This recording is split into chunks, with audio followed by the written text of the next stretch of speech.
Уште денеска или утре опозицијскиот лидер Филипче ќе побара тет-а-тет средба со премиерот Мицкоски, како вовед во изградба на долгорочна државна стратегија.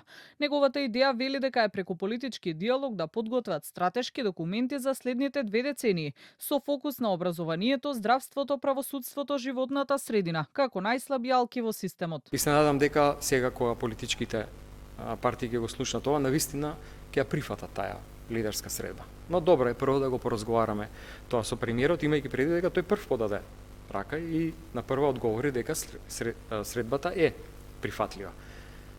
Навистина не знам што би било тоа од тоа што го кажуваме денес, го кажувам како концепт неприфатливо или нешто за што навистина некој не би сакал да разговара, кога тоа е констатација на секој еден граѓанин во државата. По јавниот повик премиерот Мицкоски одговори дека е непристојно за сериозни теми да се прави естрада на јавна сцена, но повтори дека е подготвен за средба со конкретен план во било кое време.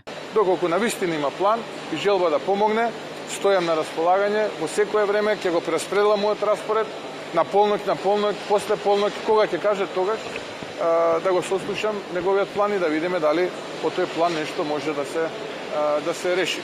Но доколку планот опфаќа пристап стабри, како што беше во минатото за време на короната, тогаш јас такви планови не можам да прифатам.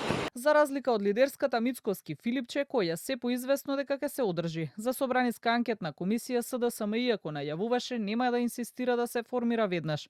Филипче истовремено оценува дека истрагата за несреќата во Кочани е селективна, но сепак рече дека ќе дадат шанса на истражните органи. Тврди дека нема ништо против да се отворат и темите за несреќите со Беса Транс Дурмотурс или пак модуларната болница во Тетово. Ова не е повлекување, ова е само механизам да имаме некаков инструмент активиран во момент во кој што би дал вистински резултат.